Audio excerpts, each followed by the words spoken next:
Se transformer est comme forger de l'acier. Il ne suffit pas d'avoir du potentiel. Vous avez besoin de feu, de pression et de marteau. Et ça fait mal, ça brûle, ça façonne. Mais c'est la seule façon de durcir ce qui était autrefois faible. Beaucoup veulent une vie différente, mais peu sont prêts à passer par ce processus. Parce qu'il nécessite une discipline quotidienne, des décisions fermes et le courage de vous confronter à vous-même, sans fioriture ni excuses.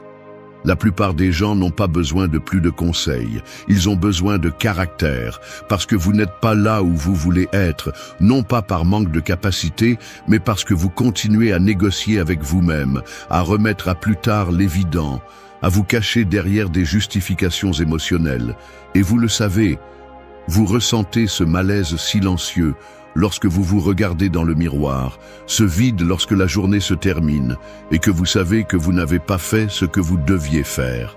Cette vidéo ne cherche pas à vous motiver avec de jolis mots. Elle cherche à vous mettre en mouvement, avec des actions concrètes, avec des principes stoïciens que vous pouvez appliquer dans votre routine, peu importe si vous en avez envie ou non. Parce que le véritable changement ne dépend pas de l'humeur, mais de la décision ferme d'agir, même lorsque personne ne vous applaudit, même lorsque ça fait mal, même lorsque c'est difficile. Ici, vous ne trouverez pas des phrases pour vous satisfaire, mais un code de conduite pour reprogrammer votre esprit, votre corps et votre énergie. Chaque leçon que vous allez entendre est un rappel brutal que votre vie ne s'améliore pas par chance. Elle s'améliore lorsque vous prenez le contrôle, lorsque vous prenez le marteau et vous forgez vous-même. Alors préparez-vous, parce que cela ne sera pas doux, ce sera nécessaire. 1. Active ton pouvoir interne à travers le mouvement quotidien. Ton corps est comme une rivière. S'il stagne, il pourrit. S'il coule, il donne la vie. Le mouvement n'est pas seulement une question de santé physique, c'est une déclaration de pouvoir.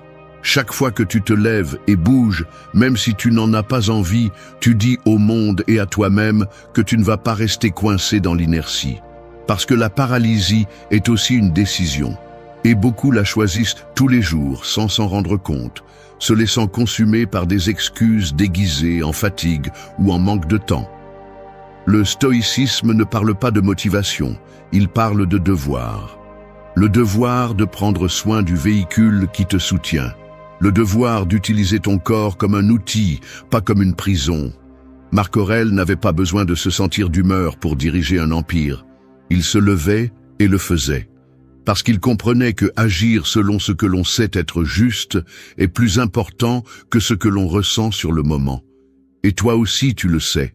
Tu sais que tu as besoin de bouger plus, non pas pour correspondre à un standard superficiel, mais pour te reconnecter avec toi-même, avec ton énergie, avec ta force intérieure. Le corps ne répond pas seulement à l'exercice physique, il l'exige. Parce que chaque muscle que tu actives rappelle à ton esprit que tu es vivant.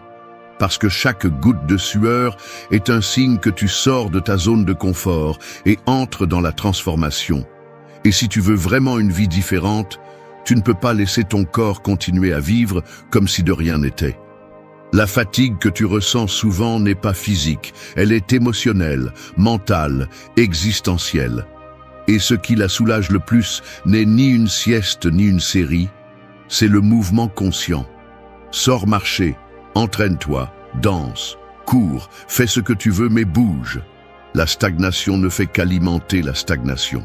Il y a des jours où ton esprit va te tendre des pièges. Il va te dire que tu es trop occupé, que ce n'est pas le moment, que demain sera mieux. Mais c'est toi qui décides si ces voix commandent ou si tu les ignores. C'est toi qui décides si tu te lèves et fais au moins 10 minutes de quelque chose, ou si tu permets à ton corps de continuer à accumuler la tension d'une vie vécue sans direction.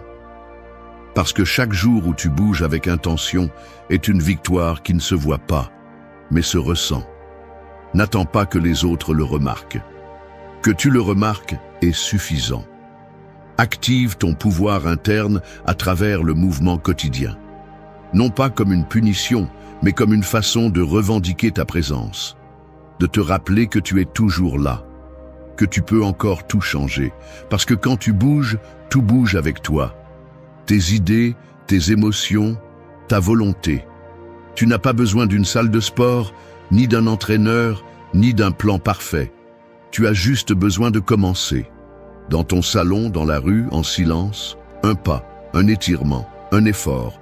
Il ne s'agit pas de combien tu fais, mais de le faire. De décider de ne pas être l'esclave de l'inertie. De choisir chaque matin de bouger, même si tu n'as pas de raison, parce que tu sais que ta meilleure version n'est pas assise à attendre. Elle est là-bas, en mouvement, en attente que tu la rejoignes. 2. Maîtrise ton esprit avec l'art de la respiration consciente. L'esprit est comme un cheval sauvage, puissant mais incontrôlable si tu n'apprends pas à tenir les rênes. Et ces rênes, bien qu'ils ne semblent pas, sont dans ta respiration. Elle est invisible, elle est avec toi depuis la première seconde de ta vie, mais tu l'ignores tous les jours. Tu l'utilises sans conscience, comme si elle n'avait aucun effet. Mais si tu t'arrêtes pour l'observer, si tu apprends à la contrôler, tu te rendras compte que ce simple acte d'inspirer et d'expirer peut te redonner le contrôle de toi-même lorsque tout semble déborder. Dans le stoïcisme, l'esprit est le seul territoire que tu peux vraiment gouverner. Tu ne peux pas contrôler ce que les autres pensent, tu ne peux pas prédire ce qui se passera demain, mais tu peux décider comment tu réagis. Et cette décision commence dans le corps, elle commence dans le souffle. Quand tu te sens anxieux, quand l'impulsion te gagne, quand la colère veut sortir en courant à travers ta bouche ou tes actes, ne dis rien. Respire. Prends l'air profond, lent, conscient. Non pas pour fuir le moment, mais pour le traverser, sans céder à lui. Maîtriser ta respiration, c'est maîtriser le rythme interne qui gouverne ton état émotionnel. Parce que tu n'es pas seulement ce que tu penses, tu es aussi comment tu respires. Et si ta respiration est chaotique, hachée, superficielle, alors ton esprit le sera aussi. Tu n'as pas besoin d'une technique de méditation compliquée, tu n'as pas besoin de te enfermer dans une retraite spirituelle pour commencer. Tu as juste besoin de ralentir pendant quelques secondes, de fermer les yeux si possible et de revenir à toi. Une longue respiration, puis une autre, et une autre encore. C'est suffisant pour que la tempête interne commence à se calmer. Beaucoup disent qu'ils ne peuvent pas contrôler leurs émotions, mais ils ne se sont jamais arrêtés pour observer ce qui se passe avec leur respiration lorsqu'ils sont perturbés. Ils n'ont jamais essayé de l'utiliser comme un bouclier, comme une ancre, comme un outil. Et c'est là l'erreur, parce que la plupart croient que la force mentale est une qualité avec laquelle on naît, mais la réalité est qu'elle se forme. Elle se construit à chaque instant où tu décides de respirer profondément au lieu d'exploser. À chaque moment où tu choisis de répondre avec clarté au lieu de réagir avec chaos. La respiration consciente est ta pratique quotidienne de l'autocontrôle. C'est ta façon d'entraîner l'esprit à obéir, pas à commander. Parce que si ta respiration est entre tes mains, ta direction l'est aussi. Et peu importe combien la journée est intense, combien l'émotion est forte, tu peux toujours revenir à toi si tu as la discipline de le faire. Il est facile de se laisser emporter par l'impulsion, il est difficile de s'arrêter et de respirer. C'est pourquoi cela a tant de valeur. Alors, à partir de maintenant, chaque fois que tu sens que tu perds le contrôle, ne parle pas, n'agis pas, respire. Fais-le comme si ton équilibre en dépendait, parce que c'est le cas. Et avec chaque respiration consciente, tu dis à ton esprit que le chaos ne commande pas, que ici, celui qui prend le contrôle, c'est toi. 3. Ferme la bouche et ouvre la voie avec des actions. Un marteau ne parle pas, il frappe seulement, et à chaque coup, il transforme. C'est ainsi que devrait être ton approche. Moins de mots, plus d'impact. Dans un monde où tout le monde parle, promettre est devenu bon marché et presque inutile. La plupart se sentent à l'aise de parler de leurs plans parce que cela leur donne une illusion de progrès. Mais la vérité est inconfortable. Parler ne construit pas, agir, oui. Et s'il n'y a pas de mouvement, tout ce que tu dis devient de l'air perdu. Beaucoup sont pris dans le cycle d'annoncer des changements, mais de répéter de vieilles habitudes. Ils disent qu'ils vont commencer, mais ils ne le font pas. qu'ils vont abandonner quelque chose, mais ils continuent, que cette fois-ci, c'est sérieux, mais ils reportent encore, et sais-tu ce que cela génère? De la frustration envers toi-même, parce qu'au fond, tu sais que tu ne tiens pas tes promesses. Et chaque promesse brisée non seulement t'éloigne du résultat, mais elle te fragilise aussi. Elle t'habitue à ne pas croire en toi. Elle t'apprend à douter de tes propres paroles. Les stoïciens le comprenaient sans détour. Ils n'avaient pas besoin de publier ce qu'ils faisaient, ni de validation externe pour commencer. Ils savaient clairement que la valeur d'un homme se mesure par sa capacité à agir en accord avec ses principes, et non par ce qu'il déclare. Le véritable respect naît lorsque ton comportement parle plus fort que ta bouche. Parce que lorsque tu vis en cohérence, tu n'as pas besoin de prouver quoi que ce soit. Cela se voit. Tu le sais aussi. Tu n'as pas besoin de crier tes objectifs pour qu'ils deviennent réels. Tu as juste besoin d'agir. Et d'agir tous les jours, non pas quand c'est facile, mais surtout quand c'est difficile. Parce que le mérite n'est pas de dire « je vais changer », mais de rester ferme quand personne ne regarde, d'exécuter sans chercher l'approbation, d'avancer sans applaudissements. C'est ainsi que se construit le caractère. C'est ainsi que l'on gagne une véritable confiance. Chaque fois que tu ressens le besoin de te justifier, garde le silence. Chaque fois que tu veux expliquer pourquoi tu n'as pas encore fait quelque chose, tais-toi et fais-le. Non par orgueil, mais par respect pour toi-même. Parce que chaque pas que tu fais en silence pèse plus lourd que 1000 explications. Parce que chaque promesse tenue en privé renforce ton esprit plus que n'importe quelle phrase inspirante. Ton temps ne se mesure pas en discours, il se mesure en pas faits. Ton progrès ne dépend pas de ce que tu annonces, mais de ce que tu soutiens avec des faits. Il est facile de tromper les autres avec des mots, mais tu ne pourras jamais échapper au jugement de ta propre conscience. Cette voix intérieure sait si tu avances ou si tu ne fais que décorer ton immobilisme avec des excuses déguisées en bonnes intentions. Alors fais-toi une faveur, arrête de parler et commence à construire, que ta vie soit ton argument. Que ta routine soit ta réponse, que tes réalisations parlent quand tu décides de garder le silence. Ferme la bouche, non pas parce que tu n'as rien à dire, mais parce qu'en ce moment, ce qui compte n'est pas ce que tu dis, mais ce que tu fais. 4. Ne te couche pas avec du feu dans la poitrine. Dormir avec de la rancœur est comme se coucher avec une flamme allumée dans la poitrine. Tu peux fermer les yeux, mais le feu est toujours là, te consumant en silence. Cette flamme ne brûle pas celui qui t'a blessé, elle te brûle toi. Et chaque nuit que tu t'endors sans résoudre, sans lâcher, sans vider ce qui te pèse, cette flamme grandit, s'étend, s'installe. Jusqu'à ce qu'un jour, tu ne puisses plus te reposer, non pas à cause du monde, mais à cause de toi. Le stoïcisme enseigne que nous ne sommes pas maîtres de ce qui nous arrive, mais bien de la façon dont nous y faisons face.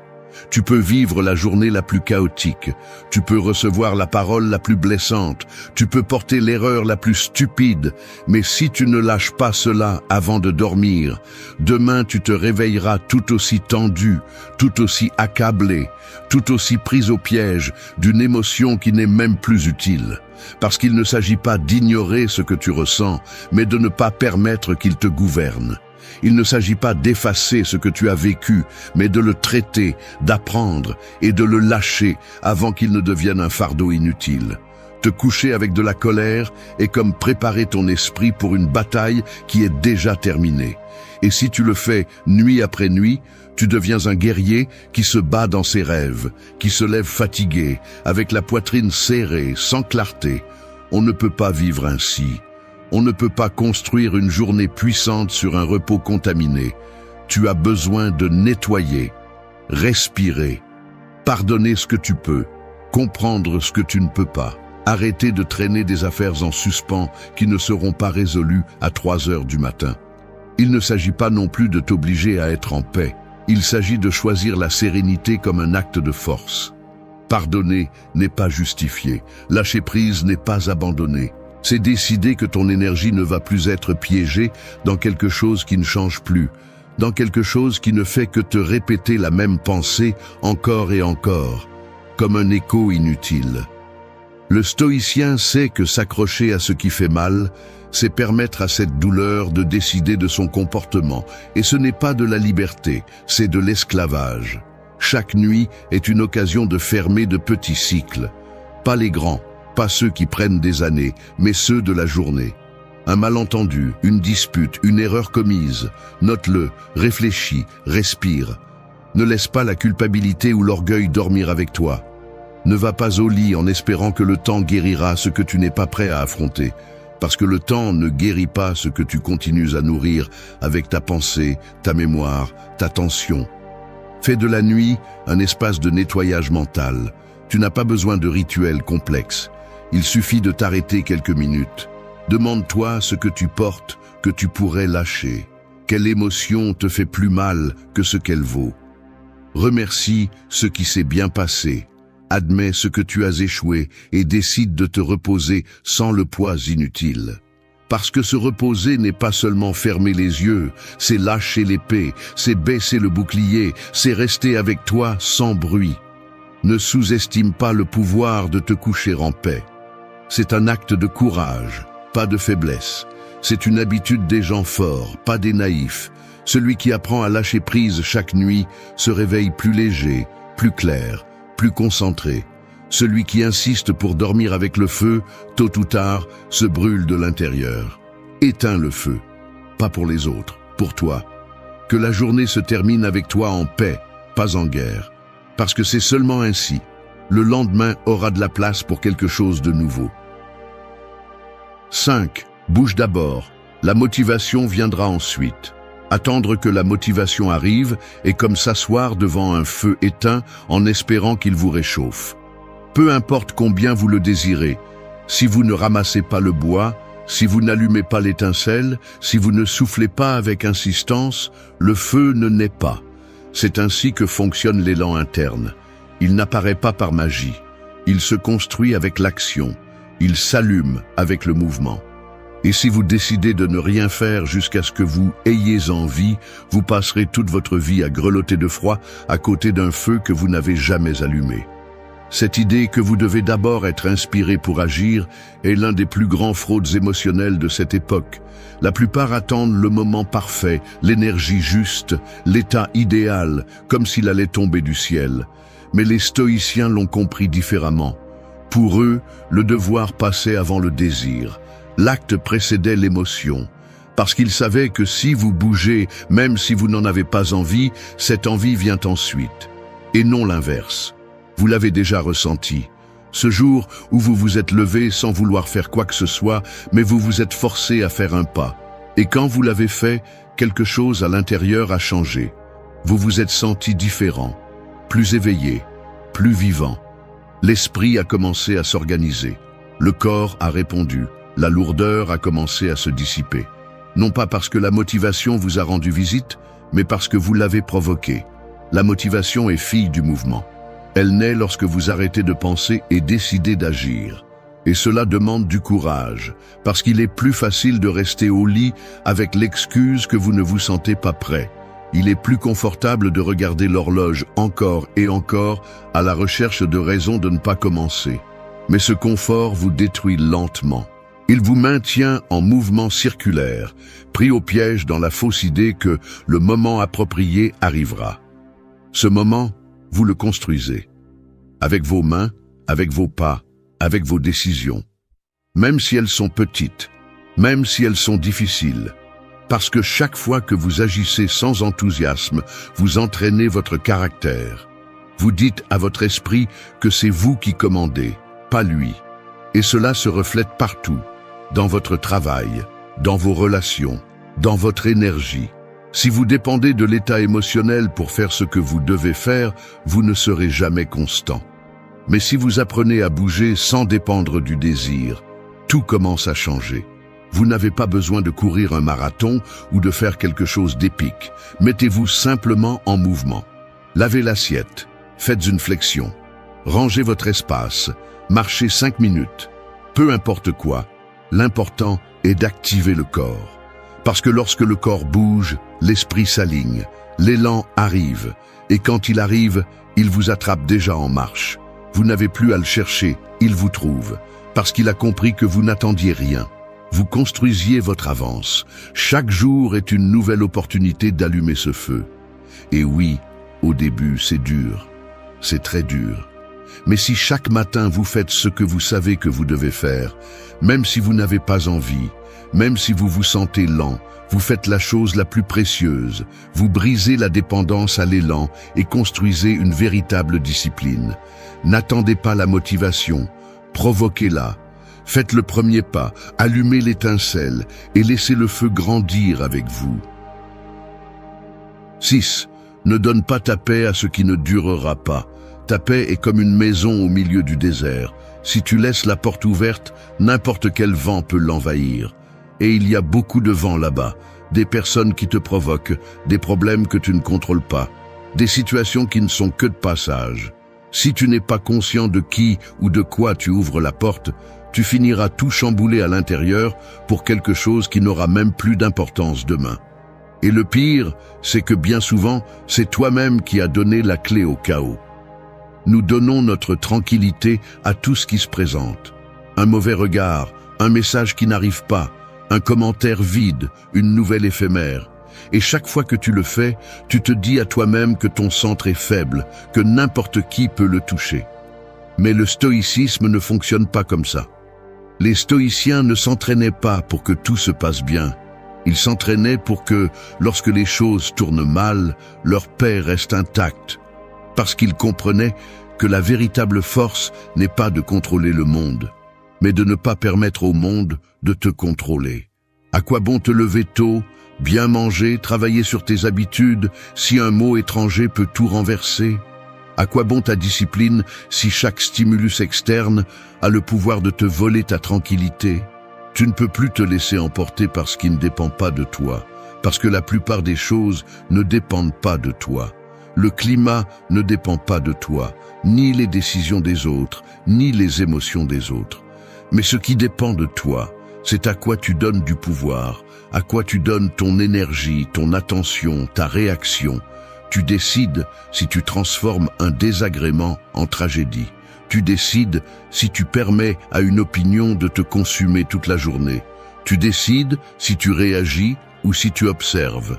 Et cette décision, bien qu'elle semble minime, définit ta journée. Parce que chaque fois que tu choisis de ne pas céder ta paix à ce qui ne durera pas, tu renforces tes limites internes.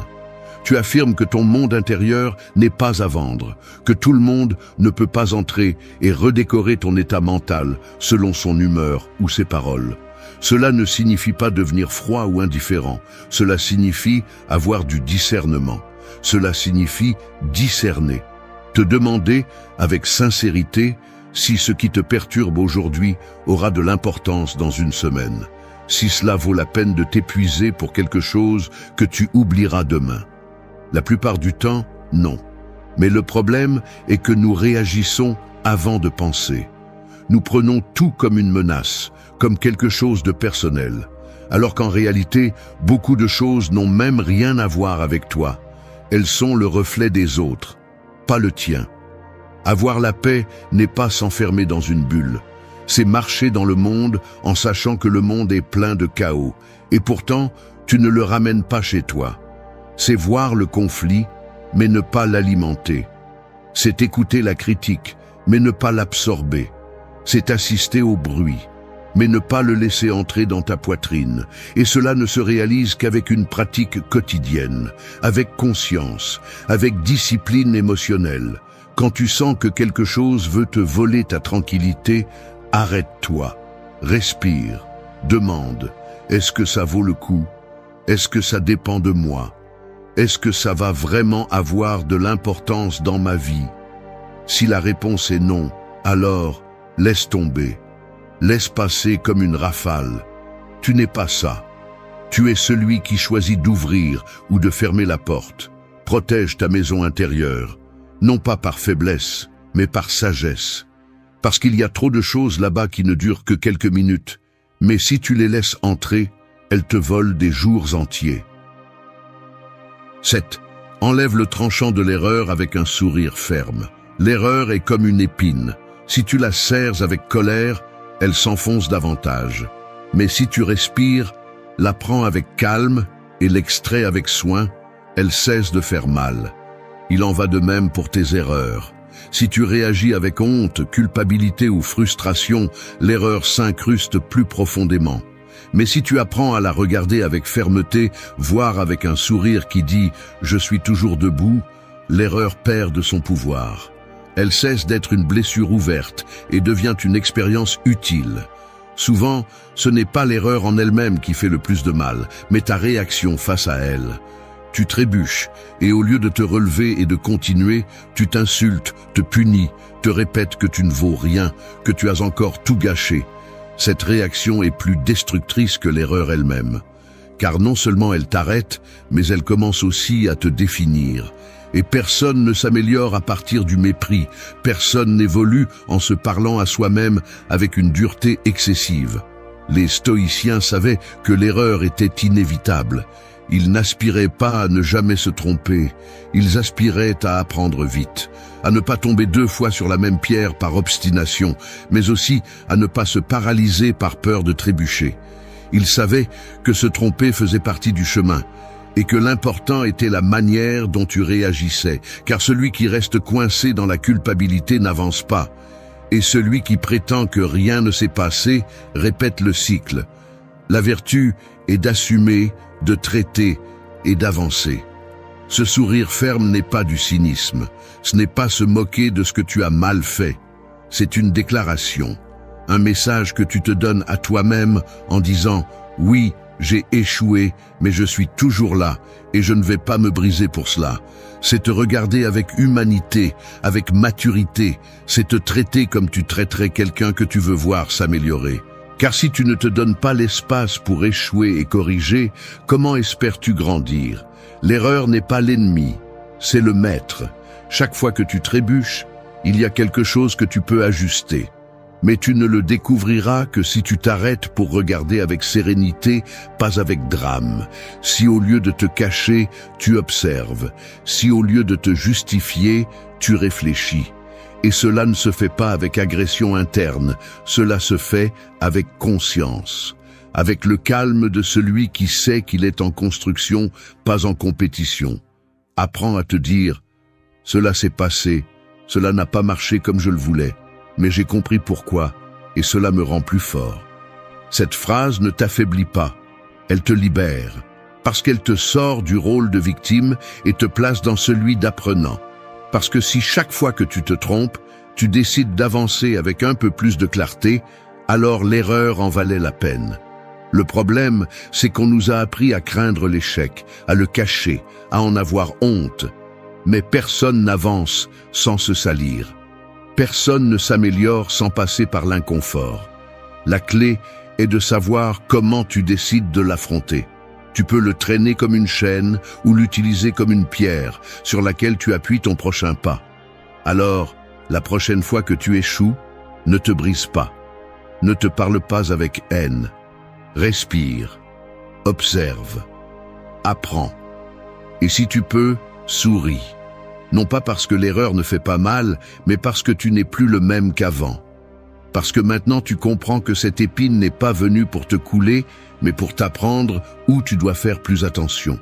Et cela, même si on ne le voit pas sur le moment, fait partie de ta force. 8. Entre chaque jour dans la peau de ta meilleure version. Chaque jour est comme une scène vide. Tu décides quel rôle tu joues. Tu peux répéter le même personnage fatigué, qui se plaint, qui procrastine, qui agit par inertie. Ou tu peux te vêtir de l'attitude de quelqu'un qui est en pleine transformation. Il ne s'agit pas de faire semblant, il s'agit de choisir. Parce que ta meilleure version n'est pas un point lointain où tu arriveras un jour si tout se passe parfaitement. C'est une identité que tu peux adopter dès maintenant, même si tu ne te sens pas encore prêt, même si tout n'est pas résolu, même si tu es encore en train de te construire. Beaucoup attendent de devenir cette version idéale, comme si c'était un objectif futur. Mais la vérité est que cette identité se forge chaque fois que tu décides d'agir à partir d'elle. Chaque fois que tu te demandes comment réagirait la personne que je veux être, et que tu le fais. N'attends pas de te sentir transformé pour commencer à te comporter différemment. commence à te comporter différemment et la transformation s'accélérera parce que le corps s'adapte à ce que tu fais régulièrement. Et ton caractère aussi. Les stoïciens n'attendaient pas d'avoir le contrôle de tout pour vivre avec vertu. Ils choisissaient chaque jour de pratiquer la sagesse, la tempérance, le courage et la justice, malgré le chaos extérieur. Cette pratique constante, et non la perfection, est ce qui les renforçait. Tu peux aussi le faire. Tu peux choisir, dès que tu ouvres les yeux, comment te positionner face au monde. Non pas en pilote automatique, mais avec intention. Avec la conscience de qui tu décides d'être aujourd'hui. Se vêtir de ta meilleure version ne signifie pas agir comme si tu étais parfait. Cela signifie répondre avec engagement, avec une mentalité ferme qui ne se laisse pas emporter par l'impulsion ou le découragement, parce qu'il y aura des jours difficiles, et beaucoup. Mais c'est dans ces jours-là qu'il est le plus important de se rappeler qui tu choisis d'être, parce que cette identité ne se définit pas dans les jours faciles. Elle se démontre dans les moments inconfortables, quand c'est difficile, quand personne ne regarde, quand ton ancienne version veut revenir. Et oui, il est plus confortable de vivre dans ce que l'on connaît, mais le confort ne transforme pas, le confort maintient. Et si ce que tu cherches est vraiment de changer, tu dois sortir tous les jours dans le monde comme quelqu'un qui est déjà engagé dans ce changement, avec une posture, un regard clair, des actions qui reflètent une direction. Parce que personne ne construit quelque chose de nouveau en répétant les mêmes décisions de toujours. Cela ne signifie pas que tu ne vas jamais tomber. Mais quand tu le fais, relève-toi sans revenir à l'ancien rôle. Ne dis pas « j'ai déjà échoué, ça ne fait rien ». Dis « je n'ai pas encore fini, je continue à choisir cette version ». Parce que chaque chute est aussi une opportunité de choisir à nouveau qui tu es. Chaque jour est une nouvelle scène, une page blanche, une opportunité de réaffirmer cette identité que tu es en train de créer. Fais-le même si personne ne le voit, même si personne ne te le reconnaît, même si tu ne le sens pas encore tout à fait à toi. Parce que plus tu agis à partir de cette version, plus elle devient réelle, elle s'insinue dans ta peau, dans ton langage, dans ta posture, dans ton regard. Et un jour, sans t'en rendre compte, tu te rends compte. Tu ne joues plus, tu es devenu cela. Non pas par chance, non pas par inspiration, mais parce que chaque jour, tu as décidé d'entrer dans la peau de ta meilleure version sans attendre des conditions parfaites. Et c'est cela, au final, qui transforme vraiment. Merci d'être resté jusqu'à la fin de la vidéo. Si vous avez tout vu, commentez « Je suis stoïcien » comme notre signe secret, indiquant que vous êtes un véritable apprenant du stoïcisme. N'oubliez pas de vous abonner et de liker la vidéo si elle vous a plu. Rendez-vous dans la prochaine vidéo et rappelez-vous qu'on... Sais-tu ce qui a plus d'impact que n'importe quel discours motivant? Le changement qui se remarque sans que tu dises un seul mot. Lorsque tu décides de te reconstruire dans le silence, sans applaudissements ni témoins, tu commences à générer une présence qui ne peut être feinte. Tu n'as pas besoin de crier que tu as changé, car ton énergie parle d'abord. Et c'est ce que la plupart ne comprennent pas. Alors que beaucoup sont là-bas à se vendre, tu es ici à te cultiver. Alors qu'ils cherchent de l'attention, tu forges ton propre respect. Alors qu'ils se battent pour la validation, tu te perfectionnes en silence. Mais ne te trompe pas. Ce n'est pas du mysticisme bon marché, ni des phrases d'auto-assistance vides. C'est une décision ferme, presque brutale, de te reconstruire depuis les fondations. Et ce n'est pas facile. Car pour vraiment changer, il faut perdre des versions de toi que tu as autrefois aimées, lâcher des excuses qui te réconfortaient et arrêter d'attendre que le monde te donne la permission. Il n'y a pas de raccourcis ici. Il y a de la discipline. Il y a de l'intention. Et il y a un respect si profond pour toi-même que tu es obligé de ne pas rester où tu es. Il ne s'agit pas d'esthétique vide, il s'agit de présence. Il ne s'agit pas de paraître fort, il s'agit d'être fort. Il ne s'agit pas de bien parler, il s'agit de marcher avec clarté.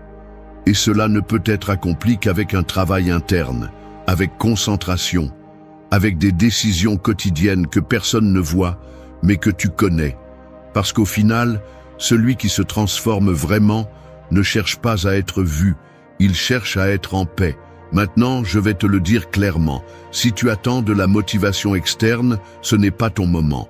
Mais si tu es prêt à faire taire le bruit, à regarder à l'intérieur et à transformer ton reflet depuis la racine, alors reste. Parce que ce qui vient n'est pas pour se montrer, c'est pour se soutenir. Tu vas apprendre à reprendre le contrôle de ton énergie, de ton apparence et de ta présence sans mendier de l'attention, sans demander la permission et sans te perdre en chemin. Cela commence ici, dans le silence, avec force, avec conscience, avec un stoïcisme réel. 1. Éteins les voix qui flétrissent ton reflet. Imagine que ton esprit est un miroir propre à l'aube, un reflet clair, intact, qui montre qui tu es vraiment. Mais tout au long de la journée, des gouttes d'eau sale commencent à tomber, des mots étrangers, des jugements, des comparaisons, des attentes. Petit à petit, ce miroir se ternit, se salit, et il arrive un moment où tu ne te vois plus. Tu ne vois que ce que les autres projettent sur toi. Et alors tu te demandes pourquoi tu te sens perdu, pourquoi tu ne te reconnais plus quand tu te regardes dans le miroir. Le problème n'est pas dans le reflet, il est dans les voix qui l'ont contaminé. Chaque fois que tu permets que les opinions des autres pèsent plus que ton jugement, tu cèdes de l'espace à cette saleté mentale. Chaque fois que tu te définis par ce que disent les autres, tu t'éteins un peu plus. Il y a des gens qui ne parlent pas pour t'aider, ils parlent pour te réduire, pour te faire douter, pour te maintenir à leur niveau. Et si tu n'as pas le caractère pour filtrer ce que tu entends, tu finis par traîner des idées qui ne t'appartiennent pas. Tu finis par croire que tu n'es pas assez, que tu es en retard, que tu ne mérites pas, que tu as besoin de changer pour plaire, alors qu'en réalité, tu as juste besoin de te déconnecter du bruit. Ce n'est pas du romantisme, c'est de la survie. Parce qu'il y a des voix qui flétrissent. Il y a des commentaires qui, si tu les laisses entrer, prennent racine et deviennent des limites. Le premier acte d'amour-propre réel n'est pas de bien s'habiller, ni de se regarder dans le miroir avec des affirmations vides. C'est d'apprendre à fermer la porte à ceux qui ne savent que contaminer ta perception. La discipline commence là, à t'entraîner à ne pas absorber tout ce que tu entends, à comprendre que toutes les opinions ne valent pas, que tout le monde n'a pas l'autorité pour te dire qui tu es. Beaucoup de gens vivent en mode automatique, réagissant à chaque critique, modifiant leur comportement pour plaire, collectionnant la validation comme si c'était de l'oxygène. Mais celui qui veut vraiment se transformer doit rompre ce cycle. Tu ne peux pas te polir si tu es collé au jugement de ceux qui n'ont jamais fait le travail de se regarder à l'intérieur. Tu ne peux pas avancer si tu portes les étiquettes que d'autres t'ont collées par commodité ou par ignorance. Tu dois faire taire ces voix, pas avec des cris ou des confrontations inutiles, mais avec présence, avec une transformation si claire qu'il n'y a plus de place pour le doute. N'explique rien, ne justifie rien. Commence simplement à travailler sur toi avec un tel engagement que les critiques sonnent comme des échos lointains sans pouvoir. Les gens vont donner leur avis quoi que tu fasses. Alors laisse-les donner leur avis pendant que tu construis. Laisse-les parler pendant que tu guéris. Laisse-les juger pendant que tu nettoies ton reflet. Le silence est aussi un langage. Et quand il est ferme, quand il naît d'un processus réel, il peut devenir plus fort que n'importe quel mot. Ton reflet se nettoie lorsque tu apprends à choisir ce qui entre dans ton esprit, lorsque tu décides que tu ne laisseras plus le bruit des autres dicter le volume de ta vie. Si tu dois disparaître un moment pour te revoir clairement, fais-le. Si tu dois couper des liens pour retrouver ton centre, fais-le. Si tu dois décevoir les autres pour arrêter de te trahir, fais-le aussi. Tu n'es pas ici pour porter les voix des autres, tu es ici pour retrouver la tienne. Celle que tu as oubliée, celle qui te fait avancer, celle qui te dit à voix basse, continue, tu n'as pas encore montré la moitié de ta lumière. Mais pour que cette voix ressurgisse, tu dois éteindre celles qui flétrissent. Et une fois que tu l'as fait, le reflet s'éclaircit, non pas parce que le monde a changé, mais parce que tu es enfin revenu à toi. 2. Ferme la fenêtre au bruit extérieur et reviens à toi-même. Il y a des gens qui vivent avec les fenêtres ouvertes toute la journée, laissant entrer la poussière, la fumée, les voix de la rue et même le jugement de ceux qui ne connaissent même pas leur histoire. Avec le temps, la maison devient inhabitable. Ce n'est plus un refuge, c'est une extension du chaos extérieur. Il en va de même pour l'esprit. Si tu n'apprends pas à fermer la fenêtre au bruit extérieur, tu finis par vivre dans un espace qui n'est pas le tien, rempli d'idées empruntées, d'exigences que tu n'as pas choisies et de normes qui ne te représentent pas. Et puis tu te demandes pourquoi tu es fatigué, confus, déconnecté. Parce que tu ne t'habites pas, tu survis au milieu de ce que les autres ont laissé entrer. Il y a trop de gens qui donnent leur avis, trop de contenu qui distrait, trop d'attentes sur la façon dont tu devrais être, t'habiller, agir, progresser. Chaque voix que tu écoutes sans filtre est une petite invasion de ton intimité mentale. Le silence n'est pas seulement l'absence de bruit, c'est la récupération de l'espace intérieur. Et pour y parvenir, tu dois commencer à poser des limites. Tu ne peux pas construire une vie cohérente si chaque jour, tu reçois des opinions qui contredisent ce que tu sais déjà. Tu ne peux pas garder ton énergie propre si tu permets à n'importe quoi d'entrer simplement pour ne pas sembler distant. Il y a des moments où la distance n'est pas de la froideur, c'est de la protection. Ferme la fenêtre. Ne laisse plus entrer le bruit. Tu n'as pas besoin de savoir ce que tout le monde pense. Tu n'as pas à consommer la vie des autres comme si c'était un miroir de ce qui te manque. Chaque seconde que tu passes à te soucier de l'extérieur est du temps que tu perds à te connaître. Quand a été la dernière fois que tu as été avec toi sans interruption? Quand a été la dernière fois que tu t'es vraiment écouté sans l'écho de ce qu'on attend de toi? Si tu ne peux pas répondre à cela, il est temps de revenir à toi. Le monde veut que tu sois disponible, divertissant, distrait, mais celui qui se transforme vraiment apprend à disparaître. Apprend à dire non, à fermer les réseaux, à éteindre le téléphone, à ne pas répondre pendant un moment. Non par arrogance, mais par nécessité.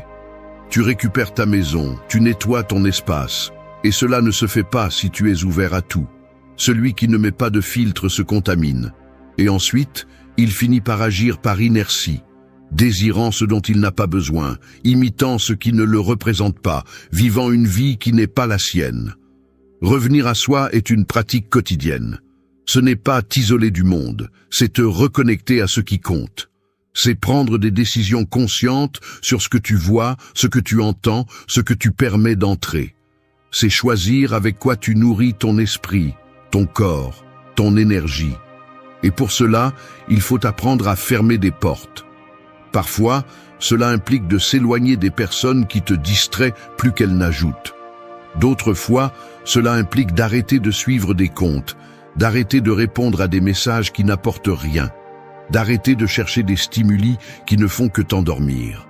Parce que plus tu construis de silence à l'intérieur, plus la clarté commence à émerger. Et avec la clarté vient la direction. Il y a ceux qui te traiteront d'égoïste pour te prioriser, de froid pour te déconnecter, d'étrange pour vouloir la paix. Laisse-les. Celui qui ne connaît pas le chaos interne ne comprend pas la valeur du silence. Tu n'es pas venu pour plaire, tu es venu pour grandir. Et cette croissance ne se crie pas, elle se cultive. Ferme la fenêtre au bruit extérieur et reste avec toi. Apprends à apprécier ta propre compagnie, ton propre processus, tes propres silences. Parce que c'est dans cet espace intime que se forge la présence réelle. Pas celle qui cherche l'approbation, mais celle qui transmet le respect sans avoir à parler. Et quand cela se produit, tu n'as plus besoin d'être validé parce que tu es revenu à toi. Et cela, personne ne peut te l'enlever. 3. Sculpte ton corps comme un acte de respect silencieux. Un sculpteur ne crie pas pendant qu'il travaille, il ne fait pas de bruit, ne se vante pas, ne cherche pas l'attention.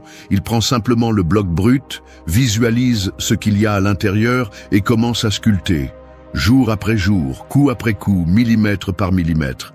Le marbre ne se transforme pas en art, avec précipitation ou avec des mots. Il se transforme avec intention, avec discipline, avec cette force silencieuse qui n'a pas besoin de témoins. Ainsi doit être le processus avec ton corps. Non pas comme une punition, non pas comme une obsession, mais comme une forme de respect. Car habiter un corps fort, propre et soigné n'est pas de la vanité. C'est une déclaration silencieuse que tu es éveillé, présent et engagé envers toi-même. Il y a quelque chose de profondément puissant à travailler ton corps sans l'annoncer. À aller à la limite, sans le publier, sans te comparer, sans attendre que personne ne l'apprécie. Parce que tu ne le fais pas pour les autres, tu le fais pour toi. Pour rester ferme dans un monde qui veut te voir faible. Pour te rappeler chaque matin que oui, tu peux dominer la paresse, que oui, tu peux te tenir au milieu de l'inconfort. Parce que lorsque tu renforces le corps, tu renforces aussi l'esprit. Et quand l'esprit est clair, tes décisions cessent de dépendre du chaos émotionnel. Tout commence par la façon dont tu te prends en charge, par la façon dont tu te confrontes à toi-même à ce moment où personne ne te voit. Tu n'as pas besoin de la salle de sport la plus chère, ni du corps le plus parfait. Tu as besoin de décisions. Tu as besoin de créer l'habitude de bouger, de te pousser, de te surpasser un peu chaque jour. Le corps est comme le caractère. Il se forme avec la répétition, avec la constance, avec l'inconfort. Si chaque fois que tu te sens paresseux, tu abandonnes, alors tu as déjà perdu avant de commencer. Mais si chaque fois que tu te sens paresseux, tu décides de bouger quand même un peu, tu entraînes plus que tes muscles. Tu entraînes ta volonté. Et non, il ne s'agit pas de s'obséder avec une image. Il s'agit de construire un corps qui te soutient, qui reflète l'ordre, la santé, la présence. Un corps qui n'a pas besoin de parler, qui transmet la sécurité par lui-même. La peau ferme, le dos droit, les pas décidés. Tout cela communique sans besoin de mots. Et c'est là que se trouve la véritable transformation. Pas dans l'esthétique superficielle, mais dans ce que tu projettes lorsque tu sais que tu te tiens à tes engagements, que tu fais ce que tu as dit que tu ferais, que tu ne te trahis pas. Beaucoup cherchent à changer depuis l'esprit, mais oublient le corps. Et le corps garde aussi des émotions, des histoires, des traumatismes qui ne se libèrent que lorsque tu décides de le bouger, de le respirer, de le défier. Chaque goutte de sueur est une façon de lâcher du poids émotionnel. Chaque répétition est une affirmation de pouvoir interne. Chaque entraînement est un rituel silencieux où tu réaffirmes ton engagement. Si ton corps est le temple, alors prends-en soin comme tel. Non pas pour le montrer, mais pour l'habiter avec dignité. Tu n'as pas besoin qu'on t'applaudisse pour le faire. En fait, moins tu en parles, plus il t'appartient. La vraie force ne se crie pas, elle se remarque. Le véritable respect ne s'exige pas, il se projette. Et cela commence par la façon dont tu traites ton corps lorsque personne ne regarde. Le négliges-tu ou l'élèves-tu? L'utilises-tu comme une échappatoire ou comme une base de construction? Chaque décision compte, chaque mouvement s'ajoute. N'attends pas le moment parfait. Le corps se sculpte au milieu de la fatigue, au milieu de la douleur, au milieu du silence.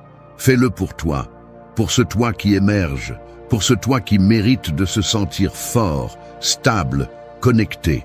Sculpte ton corps comme si tu étais ce sculpteur qui sait exactement ce qu'il y a sous la pierre, parce que tu sais ce qu'il y a à l'intérieur, et il attend que tu le libères, non pas avec des mots, mais avec de l'action. Une action ferme, constante et silencieuse, comme il se doit. 4. Fais de ta peau, tes cheveux et ton regard ta lettre invisible. Un jardin abandonné n'a pas besoin de crier qu'il a été négligé, il suffit de regarder ses feuilles flétries, la poussière accumulée, la couleur terne. De la même manière, tu n'as pas besoin de dire grand-chose pour montrer dans quel état tu te trouves. Ta peau parle, tes cheveux parlent, ton regard aussi. Tout en toi communique, même lorsque tu décides de rester silencieux. Ce que tu négliges, ça se voit. Ce que tu prends soin, ça se voit aussi. L'apparence n'est pas seulement esthétique, elle est le reflet de ton lien avec toi-même.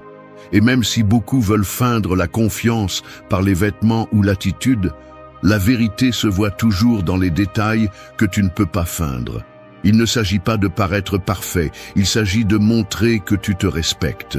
Une peau propre, hydratée, soignée, n'a pas besoin de maquillage pour imposer sa présence. Des cheveux bien coiffés ou simplement propres n'ont pas besoin de luxe pour transmettre l'ordre. Un regard ferme, clair, reposé, peut en dire plus que 1000 phrases motivantes. Il y a quelque chose dans le soin physique qui va au-delà de l'extérieur. C'est une façon de dire au monde « Oui, je suis là et je me valorise assez pour ne pas m'abandonner ». Non par vanité, mais par cohérence. Prendre soin de toi ne devrait pas dépendre de qui te regarde. Tu ne devrais pas te préparer seulement pour plaire, seulement pour te plaire. Tu devrais le faire parce que tu en as besoin. Parce que lorsque tu es aligné à l'extérieur, tu te mets aussi en ordre à l'intérieur. Parce que nettoyer ton visage, te coiffer avec intention, vérifier ta posture, t'hydrater, choisir comment tu te présentes chaque jour sont des moyens petits mais puissants de maintenir ton centre. Personne n'a à le voir, personne n'a à le remarquer, mais toi tu le sais, et cela suffit. Beaucoup pensent que changer de vie commence par de grandes décisions, mais cela commence presque toujours par de petites choses. Quand tu décides de te lever et de te laver le visage calmement, quand tu choisis de mettre des vêtements qui te font te sentir digne, quand tu te regardes dans le miroir et que tu vois que tu es constant, que tu ne te laisses pas tomber. Le soin personnel n'est pas un luxe, c'est une déclaration de respect. Et dans le silence, il devient l'une de tes armes les plus puissantes, parce que les gens le remarquent, même s'ils ne le comprennent pas. Tu n'as pas besoin d'expliquer pourquoi tu es différent. Il suffit que ta présence le dise pour toi. Les gens ne comprennent pas toujours comment, mais ils sentent quand quelqu'un est revenu à lui-même. Ils le perçoivent dans la peau sereine, dans les cheveux qui reflètent l'ordre, dans le regard qui ne dévie plus. Tu peux parler à partir de tes choix quotidiens, de la façon dont tu marches, de la façon dont tu respires, de la façon dont tu te tiens. La transformation profonde ne s'annonce pas, elle s'incarne. Et chaque geste de soin de soi ajoute de la force à cette présence. Il y en a qui vont minimiser. Ils te diront que cela n'a pas d'importance, que l'essentiel est ce qui est à l'intérieur. Et oui, l'intérieur est clé. Mais l'extérieur compte aussi, car il est une extension de ce que tu portes à l'intérieur. Si tu es brisé, tu le montres. Si tu es connecté, tu le montres aussi. Et il ne s'agit pas d'une obsession de l'image, mais d'une décision sur la façon dont tu veux te présenter au monde, même lorsque tu ne dis pas un seul mot. Celui qui se respecte n'a pas besoin de fioritures exagérées, il a juste besoin de cohérence. Et cette cohérence se construit à partir de chaque habitude de soin que tu choisis de maintenir, même les jours où tu n'en as pas envie. Fais de ta peau ton armure propre, de tes cheveux ton symbole d'ordre, de ton regard ton langage ferme. Tu n'as pas besoin de crier les changements. Assure-toi simplement que lorsque l'on te voit, peu importe le moment, on peut percevoir que tu t'appartiens, que tu es revenu à toi, qu'il y a une décision silencieuse derrière chaque détail. Et cela, crois-moi, se remarque plus que n'importe quel mot. Parce que celui qui prend soin de ce que les autres ne voient pas, crée une force qui ne se discute pas. Elle se perçoit et elle se respecte. 5. Tiens ton corps comme si tu étais déjà celui que tu es en train de construire. Un acteur, avant de monter sur scène, répète non seulement ses répliques, mais aussi sa posture, sa façon de marcher, sa respiration. Parce qu'il sait que le corps communique bien avant les mots. Mais tu ne joues pas, tu t'entraînes à une version réelle. Et pourtant, tu devrais te déplacer dans le monde comme si tu étais déjà cette personne que tu travailles à devenir. Parce que si tu attends de changer à l'intérieur pour commencer à changer à l'extérieur, tu es en retard. Parfois, tu as besoin de commencer à l'envers. Redresser le dos avant de croire en toi. Marcher fermement avant d'être complètement sûr. Respirer profondément avant de ressentir le calme. Faire semblant d'être en contrôle jusqu'à ce que tu le sois vraiment. Non pas comme un mensonge, mais comme un pont vers ce que tu construis. La façon dont tu te déplaces en dit long sur ta relation avec toi-même. Si tu traînes les pieds, si tu voûtes les épaules, si tu regardes le sol tout le temps, le corps devient le reflet d'un esprit éteint. Mais si tu lèves le menton si tu marches avec une direction, si tu tiens l'abdomen, si tu alignes les épaules, si tu fais un contact visuel sans trembler, tu envoies des signaux silencieux au monde et aussi à toi. Peu importe si tu te sens encore faible, le corps peut aider l'esprit à croire que tu ne l'es plus. Les stoïciens ne parlaient pas d'image, ils parlaient de présence. Et la présence se travaille. Elle se construit lorsque tu décides de ne pas bouger par peur, mais par intention. Lorsque tu ne te caches pas à l'intérieur du corps, mais que tu l'habites avec fermeté. Personne ne va te donner de la sécurité, personne ne va te donner la permission de te sentir digne. C'est toi qui choisis chaque matin comment te présenter. Et tu le fais depuis le physique, depuis le concret, depuis ce que tu contrôles. Tu peux avoir 1000 pensées confuses, mais si tu corriges ta posture, tu as déjà fait le premier pas. Si tu régules ta respiration, tu as déjà pris le deuxième. Si tu marches comme si ton espace avait de la valeur, l'environnement commence à le remarquer, même avant toi. Beaucoup sous-estiment le pouvoir de la façon dont ils tiennent leur corps. Ils pensent que la transformation est uniquement mentale et émotionnelle, mais ils oublient que le corps est le véhicule. Et si ton véhicule est effondré, tendu, rétréci, désordonné, il sera difficile d'avancer avec clarté. Tu dois t'aligner. Tu dois te déplacer comme si tu étais déjà le résultat. Non par arrogance, mais par détermination. Parce que tenir ton corps est une façon de montrer du respect pour ce que tu construis. Tu ne peux pas dire que tu te transformes tout en marchant comme si tu portais une défaite sur ton dos. Marche comme si ton énergie n'était pas négociable.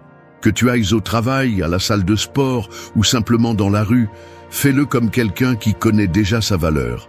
Tu n'as pas besoin d'exagérer, tu n'as pas besoin de t'imposer. Habite simplement ton corps avec plus d'intention. Fais en sorte que chaque pas, chaque mouvement, chaque geste parle de quelqu'un qui est présent, qui est éveillé, qui ne renonce pas. Et même si tu as des doutes à l'intérieur, même si tu es encore en train de guérir des blessures, même si tu n'es pas encore arrivé où tu veux, comporte-toi comme quelqu'un qui est en chemin. Parce que c'est ce que tu es.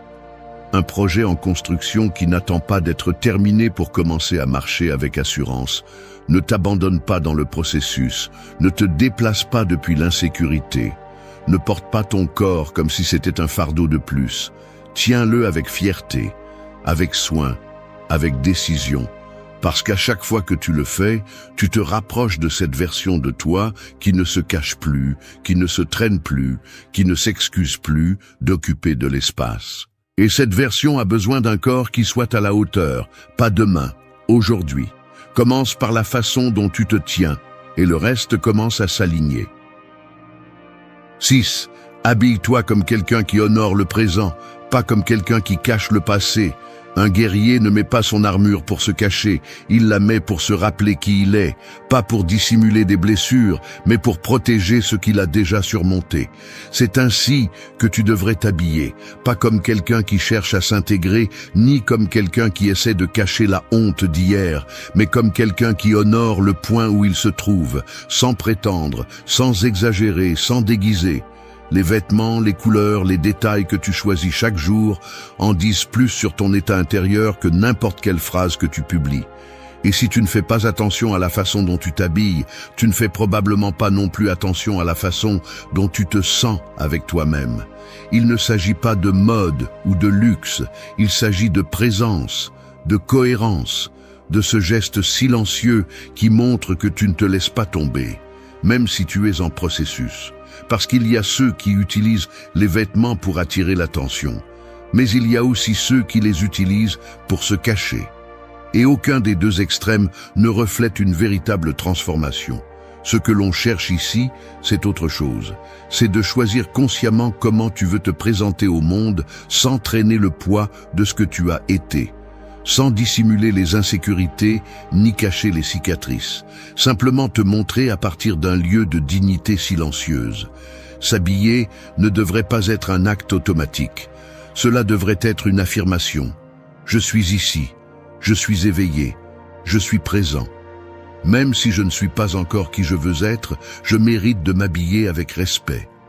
Même si je n'ai pas les meilleurs vêtements, je peux les garder propres, bien entretenus, bien assorti. Même si mes vêtements ne sont pas chers, je peux les porter comme si je savais que je vaux plus que n'importe quelle étiquette. Parce qu'à la fin, ce n'est pas ce que tu portes, c'est l'intention avec laquelle tu le portes, la façon dont tu marches avec ça, la façon dont tu te sens pendant que tu le portes, c'est ce qui transmet. S'habiller consciemment est aussi une façon de fermer des cycles. Il y a des gens qui continuent à porter des vêtements qui leur rappellent des périodes où ils se sentaient faibles, perdus ou brisés. Il y a ceux qui mettent la première chose qu'ils trouvent, non pas parce qu'ils sont à l'aise, mais parce qu'ils ne croient plus que cela vaut la peine de faire des efforts. Mais si tu es ici, si tu lis ceci, c'est parce que quelque chose en toi veut encore plus. Tu veux encore retrouver cette version de toi qui se sent bien dans sa propre peau.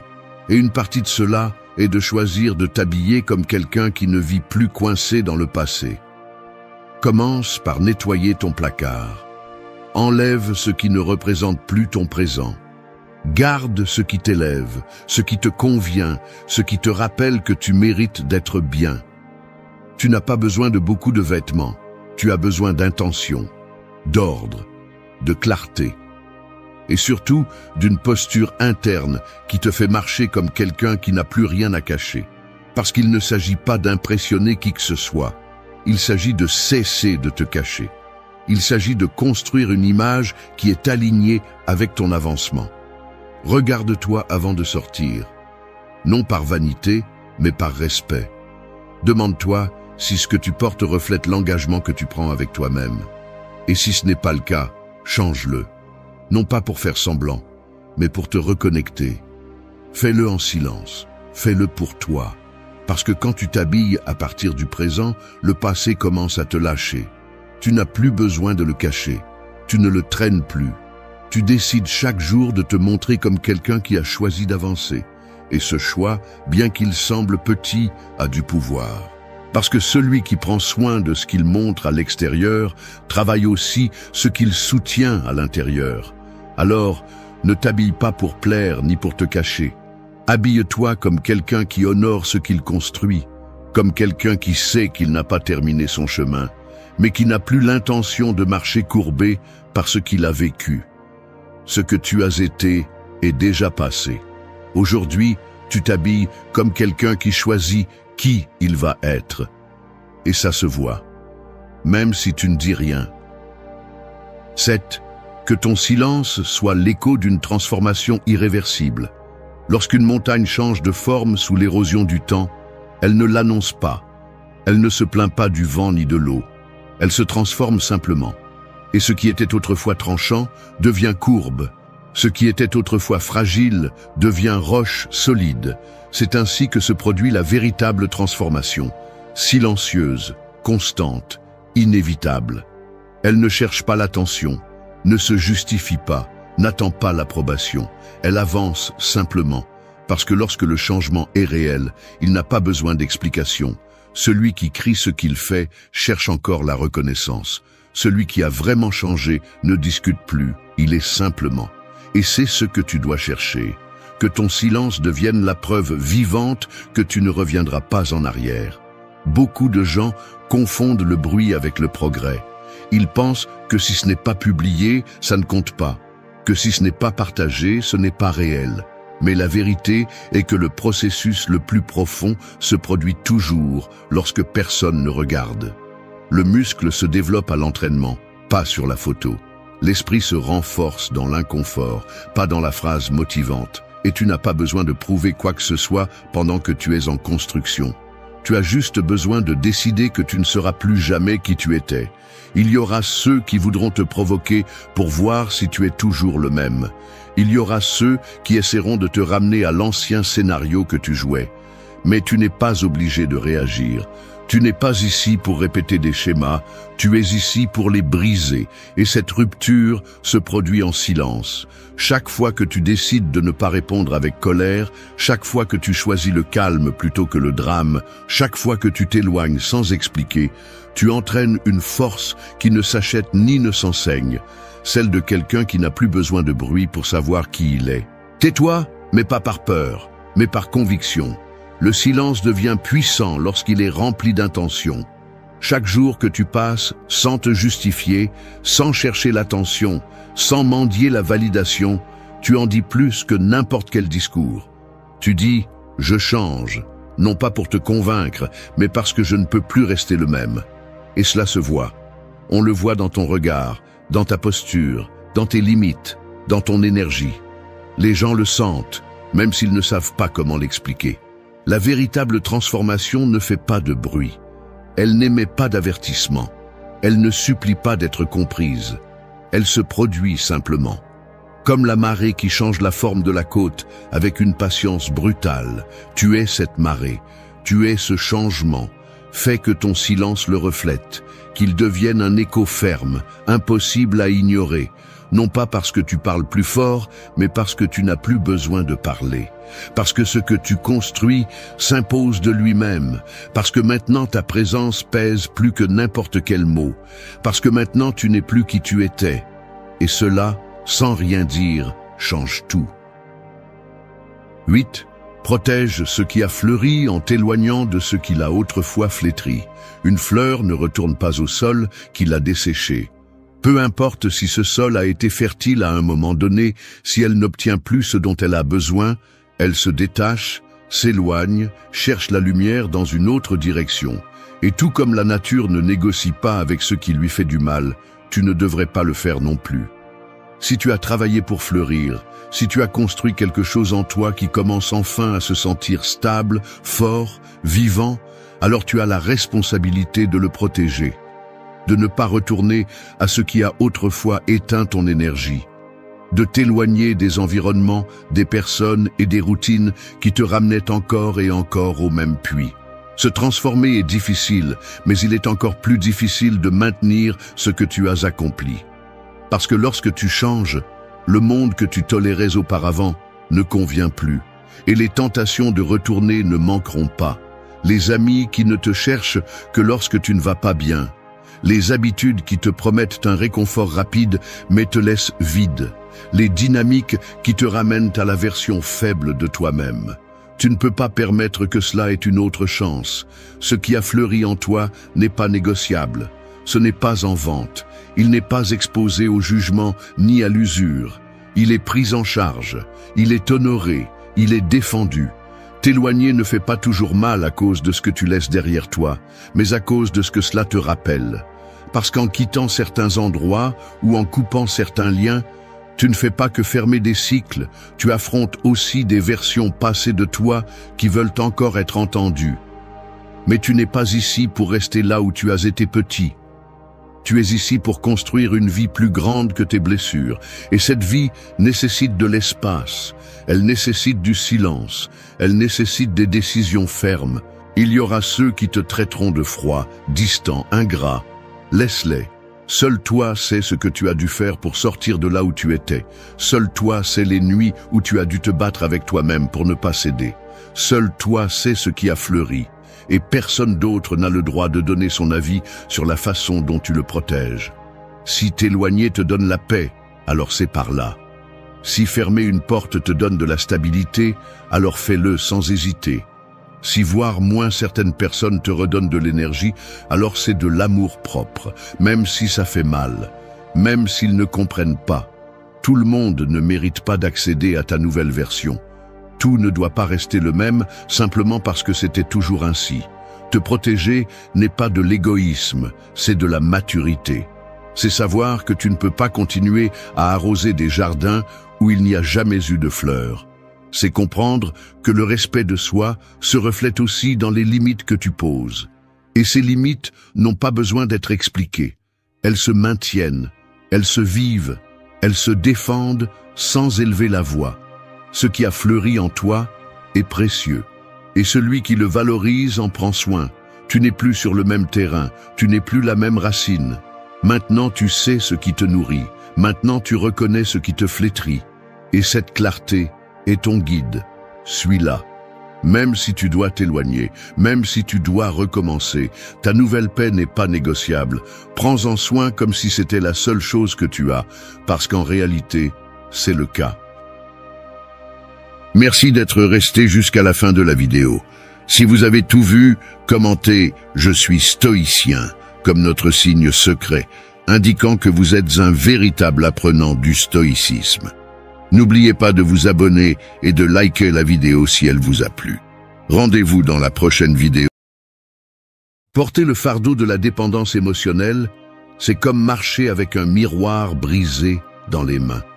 Chaque fragment reflète le besoin d'approbation, d'affection ou de reconnaissance, mais en s'y accrochant, tu finis par te blesser toi-même. Tu espères que quelqu'un d'autre te complète, que quelqu'un d'autre tienne tes morceaux et te rende une image entière, mais tout ce que tu réussis à faire, c'est saigner petit à petit pendant que le reflet reste déformé. C'est le piège silencieux dans lequel beaucoup vivent, mettre leur valeur entre les mains d'autrui et faire confiance aux autres pour combler des vides que seul on peut guérir. Le plus grand mensonge qui se répète est que plus tu donnes, plus tu recevras, que si tu aimes sans mesure, quelqu'un te le rendra, que si tu pardonnes toujours, tu gagneras du respect. Mais en pratique, c'est le contraire qui se produit. Le surinvestissement détruit ta dignité. Le pardon sans limite érode ta force, et l'attente de l'amour extérieur te condamne à une vie de frustration. Il est normalisé d'accepter des miettes et d'appeler cela de l'amour, de tolérer des mépris et de dire que c'est de la patience, d'ignorer tes limites et de le déguiser en maturité. Le stoïcisme ne vient pas adoucir ces blessures, mais indiquer fermement où est l'erreur. Personne n'est obligé de te donner quoi que ce soit, et tant que tu ne comprends pas cela, tu vivras enchaîné aux caprices des autres. La véritable liberté naît lorsque tu arrêtes de demander la permission de te sentir précieux et que tu commences à construire cette valeur de l'intérieur. Il ne s'agit pas de t'isoler du monde, mais de cesser de négocier ta paix pour l'attention de quelqu'un d'autre. La solitude cesse d'être un ennemi lorsque tu découvres que c'est l'espace où ta force est vraiment forgée. Laisser derrière soi la dépendance émotionnelle n'est pas une option confortable, c'est un acte de courage. Et cette vidéo ne cherche pas à te caresser avec de jolies phrases. Elle cherche à te secouer, à te montrer ce que personne ne te dit et à te donner les armes pour lâcher ces chaînes invisibles qui te consument. Parce que ce n'est que lorsque tu décides de te soutenir toi-même, que tu cesses d'être esclave et que tu commences à vivre avec une véritable indépendance pour devenir ta meilleure version. 1. Le piège mortel des attentes. Les attentes sont comme un doux poison. Au début, elles semblent inoffensives, elles vous remplissent d'illusions, elles vous font croire que tout est sous contrôle. C'est comme boire dans un calice brillant, décoré et attrayant. Mais à l'intérieur, le liquide corrode lentement votre force. Quand vous attendez trop de quelqu'un, sans vous en rendre compte, vous placez votre bonheur entre les mains d'autrui et vous devenez prisonnier de quelque chose qui n'a jamais été à vous. Le piège mortel des attentes consiste en cela, déposer votre paix dans des promesses qui ne dépendent pas de vous. Vous pensez que quelqu'un changera parce que vous le souhaitez, qu'une relation sera juste parce que vous donnez le meilleur de vous-même, que vos sacrifices seront récompensés par le même niveau d'engagement. Cette fantaisie est celle qui maintient tant de gens liés à des liens qui ne font que consommer. Le problème n'est pas d'attendre ce qui est juste, mais de construire tout un château sur des sables qui ne vous appartiennent pas. Celui qui vit d'attente se condamne à la déception, car la vie ne se plie jamais aux caprices de personne. Le stoïcisme enseigne à regarder cette vérité avec froideur, mais aussi avec sagesse. Marc Aurèle disait que le monde ne vous doit rien et que le seul espace que vous contrôlez vraiment est votre esprit. Si chaque jour vous vous réveillez en croyant que les gens se comporteront selon vos scénarios internes, vous finirez frustré. Les gens agissent comme ils veulent, comme ils peuvent, comme ils savent, et souvent leurs décisions ne correspondent pas à vos désirs. C'est la nature de la vie, chaotique, imprévisible, indifférente à vos plans. S'accrocher à l'illusion que les choses seront comme vous le souhaitez, c'est tourner le dos à la réalité. Et la réalité, tôt ou tard, vous frappe. Pensez à combien de fois vous avez aveuglément fait confiance en des mots, en des promesses, en des gestes, et à la fin, vous vous êtes rendu compte qu'il n'y avait rien de solide derrière. Chaque fois que cela se produit, Vous avez l'impression que le sol s'ouvre sous vos pieds. Ce que vous ne voyez pas, c'est que ce n'est pas la vie qui vous a trahi, mais votre propre décision de croire que tout tournait en votre faveur. La première étape vers l'indépendance émotionnelle est d'arracher à la racine ce besoin que les autres répondent comme vous l'espérez. Il ne s'agit pas de se méfier de tout le monde, mais de cesser de mettre votre bien-être sur un terrain que vous ne contrôlez pas. Lorsque vous acceptez que les gens sont libres d'agir selon leur nature, vous commencez à libérer de l'énergie. Vous arrêtez de souffrir pour ce qui ne change pas et commencez à vous concentrer sur la seule chose que vous pouvez modeler. Votre caractère, vos décisions, votre force intérieure. Le piège des attentes est aussi un miroir qui reflète combien vous vous valorisez. Celui qui attend trop des autres le fait souvent parce qu'il n'a pas appris à se donner ce qu'il demande. Vous cherchez du respect à l'extérieur parce que vous ne vous l'exigez pas à l'intérieur. Vous demandez un amour constant parce que vous ne savez pas vous soutenir dans votre propre solitude. Vous voulez de la validation parce que vous doutez de votre propre valeur. Dans ce cercle vicieux, vous donnez votre pouvoir et, sans vous en rendre compte, vous invitez les autres à vous traiter comme quelqu'un de dépendant et de faible. Rompre cette chaîne implique d'accepter une vérité dure. Personne ne vous doit rien. Peu importe combien vous donnez, peu importe combien vous sacrifiez, personne n'est obligé de vous rendre l'appareil. Le comprendre n'est pas se résigner, c'est se libérer. Car en cessant d'attendre, en lâchant cette corde qui vous attache aux illusions, vous retrouvez la capacité de vivre sans anxiété pour l'avenir, ni ressentiment pour le passé. Vous devenez maître de vous-même, et c'est là la véritable indépendance que propose le stoïcisme. Vivre sans attente ne signifie pas devenir froid ou insensible. 2. Le mythe de l'amour inconditionnel. Le mythe de l'amour inconditionnel ressemble à un contrat invisible, écrit avec une encre que tu n'as jamais lue. On te fait croire qu'il existe un amour éternel, pur et sans condition, que quelqu'un va te donner quoi qu'il arrive, peu importe ce que tu fais, dis ou permets. Cette histoire sonne magnifiquement, comme une mélodie qui caresse les oreilles, mais en pratique, c'est la recette parfaite pour te lier à des relations nuisibles. L'amour inconditionnel, quand tu l'apportes au domaine humain, n'est pas de l'amour, c'est une renonciation à la dignité. Les gens ne sont ni des dieux, ni des sources inépuisables de dévouement. L'amour, pour qu'il soit sain, nécessite des conditions claires, respect, limite, réciprocité. Aimer sans condition un autre être humain, c'est devenir l'esclave de son comportement. C'est justifier l'indifférence, supporter l'humiliation, accepter la trahison et continuer à croire que ce qui est correct, c'est de supporter parce que l'amour peut tout. Non, l'amour ne peut pas tout. Ce qui peut tout, c'est la force intérieure, et celle-ci se construit en disant stop quand quelque chose détruit ta paix. Le stoïcisme enseigne à distinguer ce qui dépend de toi et ce qui ne dépend pas. Tes actes, ton caractère, ta façon de vivre, cela t'appartient.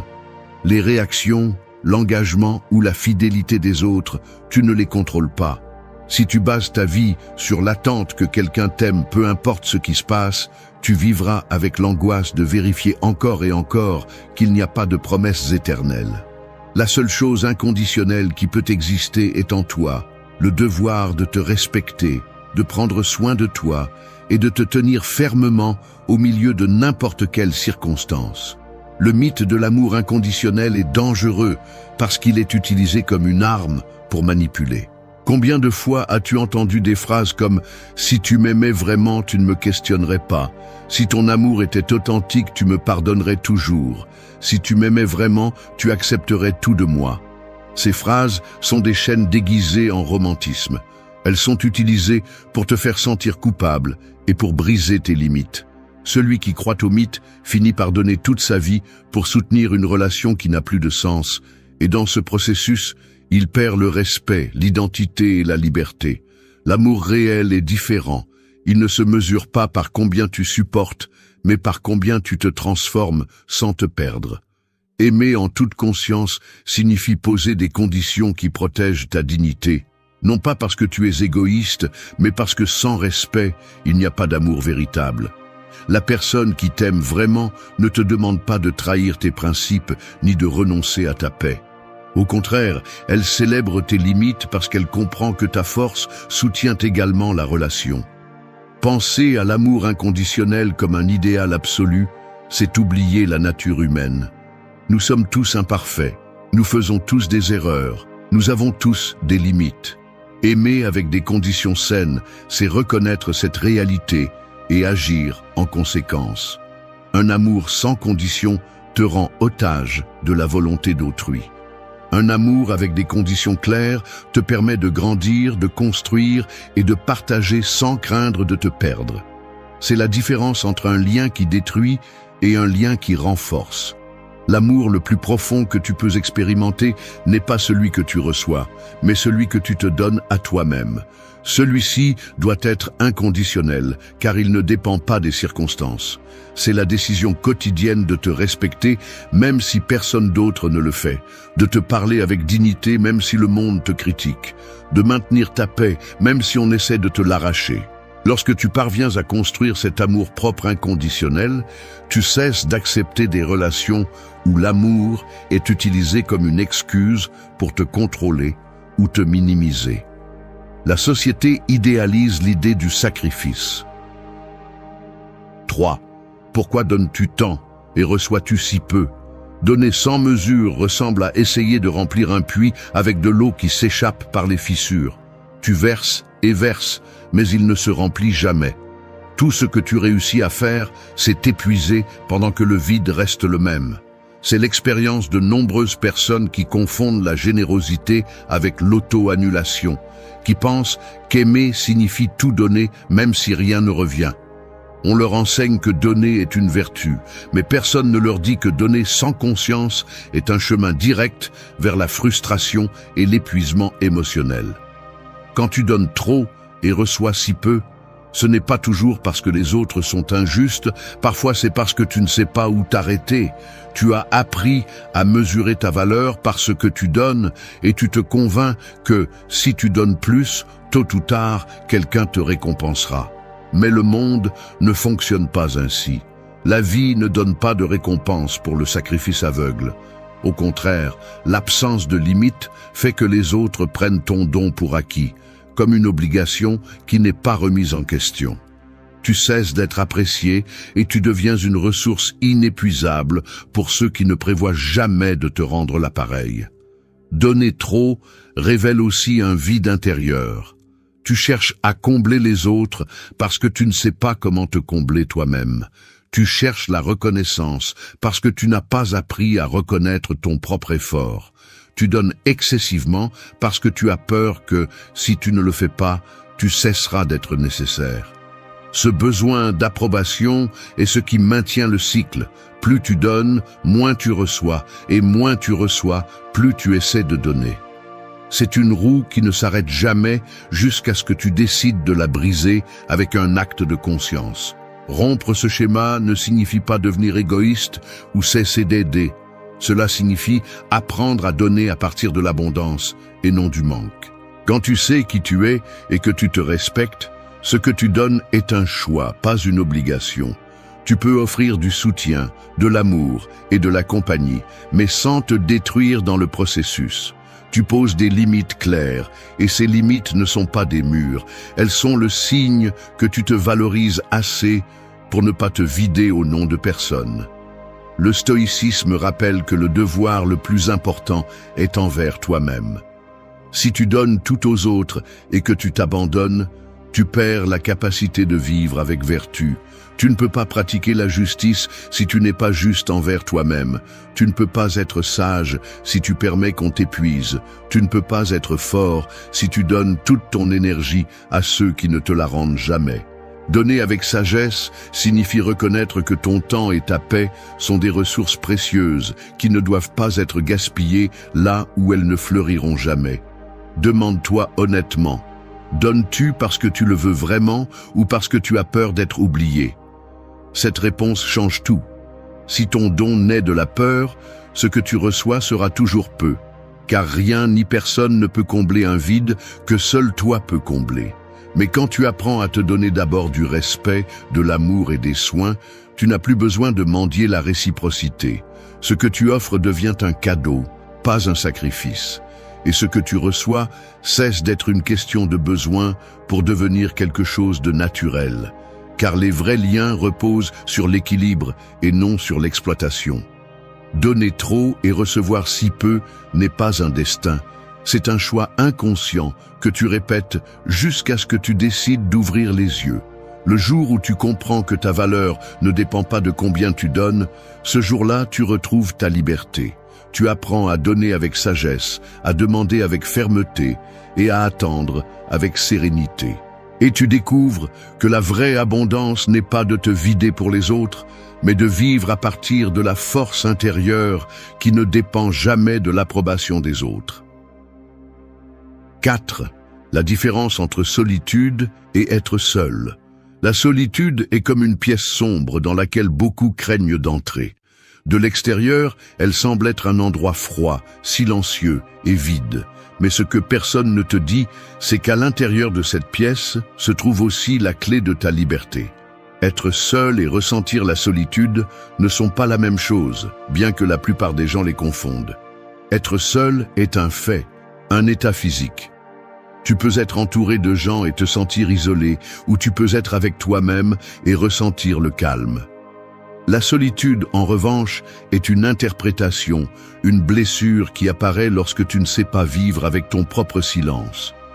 La peur d'être seul pousse beaucoup de gens à maintenir des relations qui n'ont pas de sens, des amitiés qui épuisent ou des liens qui ne donnent plus rien. Ce n'est pas l'amour qui soutient ces unions, c'est la terreur du vide. La société nous a appris que la solitude est un échec, comme si le besoin de moments d'indépendance était un signe de faiblesse.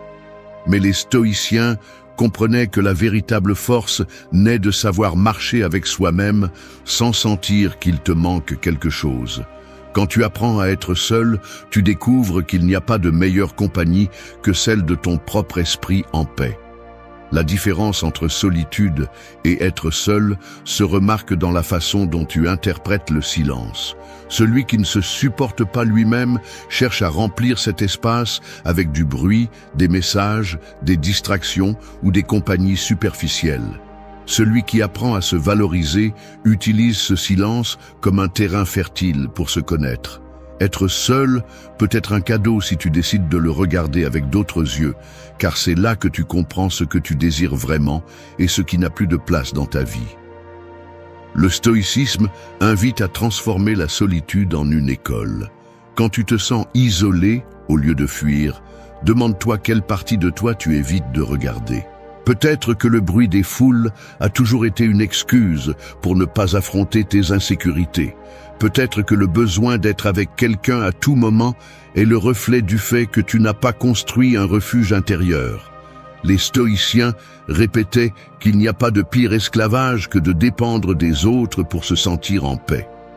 Cette dépendance est celle qui transforme le fait d'être seul en une solitude douloureuse. Être seul ne signifie pas se déconnecter du monde, mais apprendre à faire la différence entre ce que tu choisis et ce dont tu as besoin. Si tu choisis la compagnie parce que tu l'apprécies, c'est la liberté. Si tu as besoin de compagnie parce que tu ne sais pas être avec toi-même, c'est la prison. L'amour-propre se mesure à ta capacité à profiter de moments avec toi-même sans sentir qu'il te manque quelque chose. Celui qui fuit d'être seul révèle qu'il ne s'est pas encore trouvé, et c'est pourquoi il court vers des liens qui ne servent que d'anesthésie temporaire. L'erreur la plus courante est de croire qu'être seul, c'est être incomplet. En réalité, c'est le contraire. Être seul te donne de l'espace pour te compléter, pour grandir, pour ordonner tes pensées et pour clarifier ce que tu veux. C'est dans ces moments que tu peux pratiquer la réflexion stoïcienne, te demander si tu vis selon tes principes ou si tu réagis simplement aux désirs des autres. La solitude devient une maîtresse quand tu l'affrontes avec courage et que tu cesses de la voir comme une punition. L'indépendance émotionnelle commence précisément dans ces moments où il n'y a personne d'autre. Là, tu apprends à t'écouter, à reconnaître tes blessures, à te donner ce que tu as toujours demandé à l'extérieur. La compagnie devient un complément, pas une béquille. Quand tu atteins ce niveau, tu n'entres plus dans des relations par peur du vide, mais parce que tu choisis de partager ta plénitude avec quelqu'un d'autre. C'est la différence fondamentale. Celui qui ne sait pas être seul cherche à être complété. 5. Le pouvoir caché de dire non sans explication. Dire non est comme ériger un mur invisible qui protège votre maison intérieure. De l'extérieur, cela peut sembler être une barrière froide ou même un geste de rejet, mais en réalité, c'est la défense la plus puissante que vous avez pour protéger ce qui est à vous, votre temps, votre énergie et votre dignité. La plupart des gens ont peur d'utiliser ce mot parce qu'ils l'associent à la perte, à la culpabilité ou à la peur de décevoir. Cependant, le véritable pouvoir ne réside pas dans le fait de plaire à tout le monde, mais dans le courage de refuser sans avoir à justifier chaque décision. Le problème est que nous avons été éduqués pour penser que dire non est synonyme d'égoïsme. On nous répète que celui qui refuse n'est pas généreux, que celui qui pose des limites n'est pas aimable et que celui qui se respecte trop est arrogant. Mais en réalité, c'est le contraire qui se produit. Lorsque vous ne dites jamais non, vous devenez l'esclave de la volonté des autres. Vous vivez pour répondre aux attentes des autres, tandis que votre vie se dissipe dans 1000 directions que vous n'avez pas choisies. Ce manque de résistance ne s'appelle pas la bonté, mais la soumission. Le stoïcisme rappelle que vous ne contrôlez que ce qui dépend de vous, et votre temps et votre attention font partie de cette sphère. Chaque fois que vous dites oui à quelque chose que vous ne voulez pas, vous donnez un fragment de votre liberté. Et le pire, c'est que vous le faites en espérant être approuvé, en croyant que, en plaisant, vous recevrez du respect ou de l'amour. Mais la réalité est que plus vous cédez, moins on vous valorise. Celui qui dit toujours oui finit par être invisible, car sa disponibilité constante cesse d'être un geste de générosité et devient une habitude que les autres exploitent. Dire non sans explication est un acte de force, car il rompt avec le besoin de se justifier. Vous n'avez pas à faire des discours chaque fois que vous protégez votre paix. Vous ne devez pas demander pardon pour vous prioriser. Le respect ne se négocie pas, il s'établit. Beaucoup de gens craignent que dire non les laisse seuls, mais la vérité est que c'est là que les relations authentiques apparaissent. Celui qui vous apprécie vraiment n'a pas besoin que vous vous anéantissiez pour être à ses côtés. Au contraire, il respecte votre décision et comprend que vos limites font partie de votre valeur. Celui qui voulait seulement profiter de vous, en revanche, s'éloigne. Et même si cela fait mal au début, il vaut mieux perdre ceux qui ne vous cherchaient que par commodité que de les garder près de vous au détriment de votre tranquillité. Le pouvoir caché de dire non se reflète également dans votre esprit. Chaque fois que vous le prononcez, vous vous renforcez intérieurement, car vous envoyez un message clair à votre inconscient. Ma vie compte, mes désirs comptent, mes priorités sont valides. Ce message répété crée une identité solide, une personnalité qui ne se brise pas sous la pression extérieure. C'est dans ces petits actes que se construit la véritable indépendance émotionnelle. Dire non sans explication n'est pas de l'arrogance, c'est de la clarté. Vous n'avez pas besoin d'entourer votre décision d'excuses pour adoucir le coup. Un non ferme, prononcé calmement, a plus de force que 1000 raisons inventées pour ne pas déranger.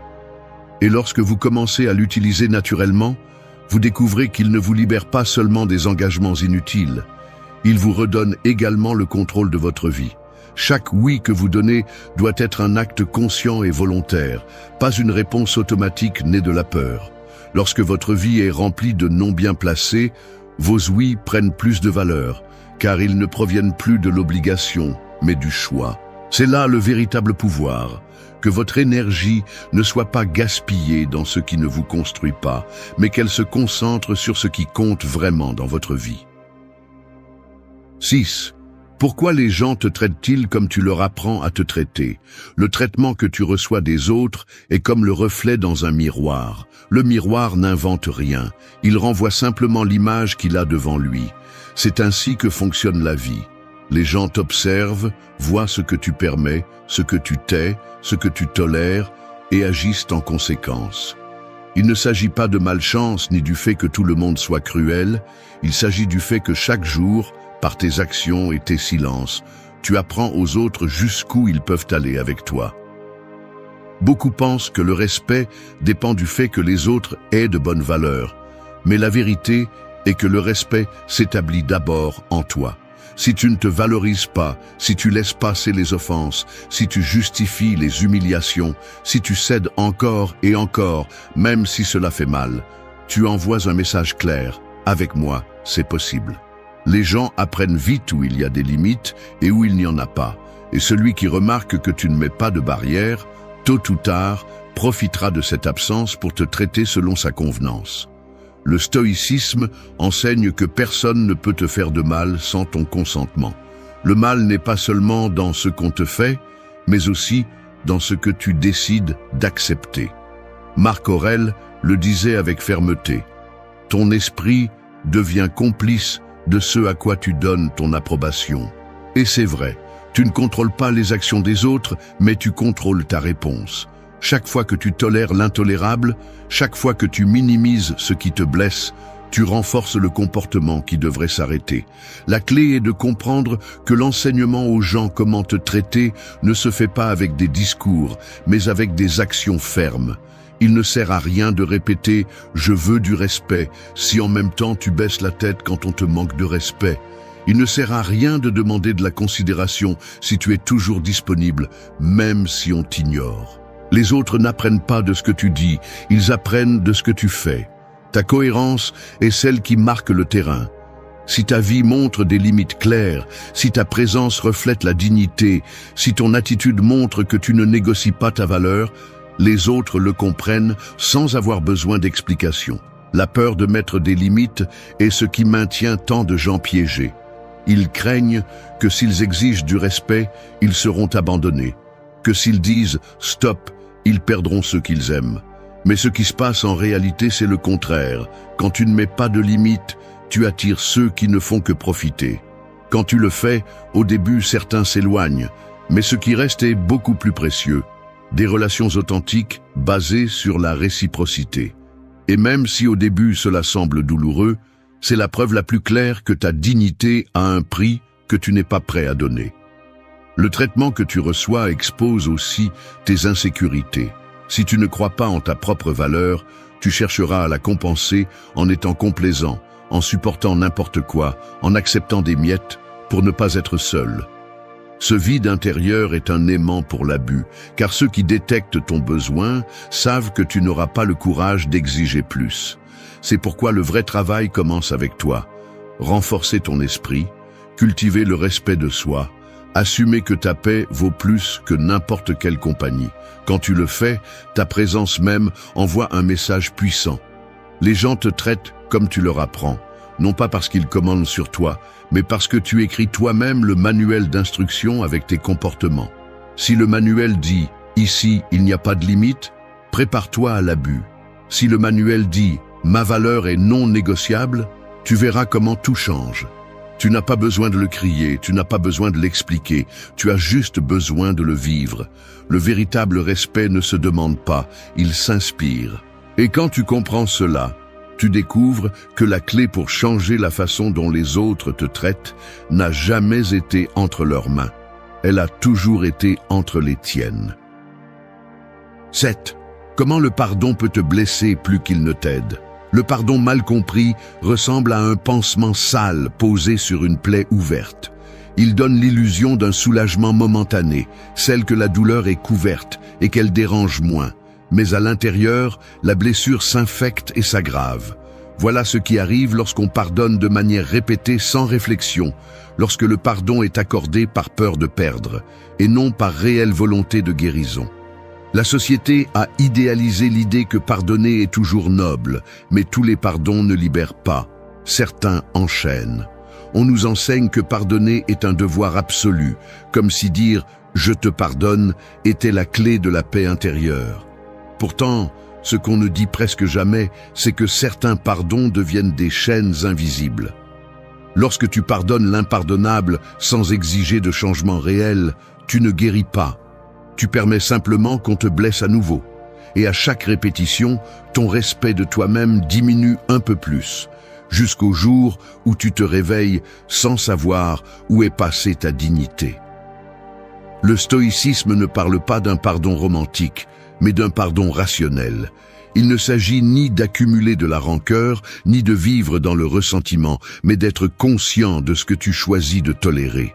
Pardonner automatiquement peut être aussi nocif que haïr éternellement. Dans les deux cas, tu remets ton pouvoir entre les mains de ce que les autres t'ont fait. Les stoïciens comprenaient que ta paix dépend de ce que tu fais avec ton esprit, non de ce que les autres attendent de toi. Et parfois, la forme la plus sage de pardon consiste à ne plus laisser une personne occuper la même place dans ta vie. Le pardon qui libère naît du respect de soi. C'est celui où tu choisis de lâcher la rancune tout en fermant la porte à celui qui n'a pas su respecter ta confiance. Il ne s'agit pas de souhaiter du mal, mais de reconnaître que tout ne mérite pas d'être réparé. Le vrai pardon ne signifie pas préserver la relation, mais retrouver ta tranquillité sans t'attacher au mal subi. C'est un acte de justice envers toi-même, car tu choisis de ne pas vivre avec du poison dans l'âme, mais tu refuses aussi qu'on vienne t'en verser de nouveau. La différence entre ces deux pardons est radicale. Le premier te laisse vulnérable, constamment blessé. Le second te renforce, car il affirme que ton bien-être n'est pas négociable. Tu n'as pas à accorder des secondes chances infinies pour prouver ta bonté. Ta bonté ne se mesure pas à ce que tu supportes, mais à la manière dont tu protèges ton intégrité. Celui qui te dit que tu dois toujours pardonner te demande en réalité de sacrifier ta dignité pour préserver les apparences. Et c'est l'un des pièges les plus cruels, déguisés en vertu. Le pardon qui blesse le plus est celui qu'on donne pour maintenir une paix extérieure alors que ton intérieur se vide de son sang. Celui qui aide vraiment est un choix conscient. Laisser partir la rancune, tout en posant des limites fermes. Car tout ne doit pas être réparé, tout ne mérite pas de revenir, tout ne doit pas se répéter. Celui qui comprend cela se libère du fardeau le plus lourd, celui de confondre le pardon avec l'oubli de soi. Et lorsque tu atteins ce point, tu découvres que ta paix vaut plus que n'importe quelle réconciliation forcée. 8. La liberté ultime. Vivre sans avoir besoin de la validation de personne. Le besoin de validation est comme marcher avec un miroir pendu au cou, toujours en attente que les autres le tiennent pour te montrer qui tu es. Un compliment te soulève, une critique te fait tomber, un signe d'approbation te donne un sens, une indifférence te détruit.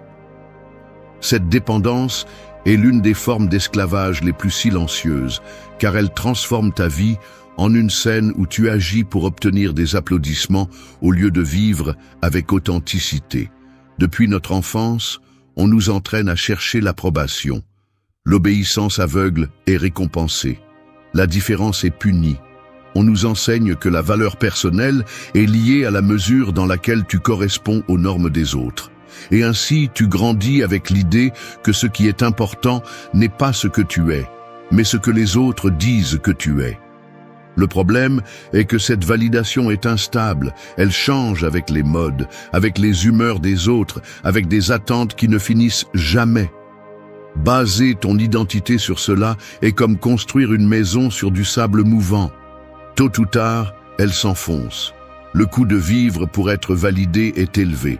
Tu deviens quelqu'un qui s'adapte à ce que les autres veulent, même si cela signifie te trahir. Tu dis oui quand tu veux dire non. Tu souris quand tu veux crier, tu te tais quand tu devrais parler.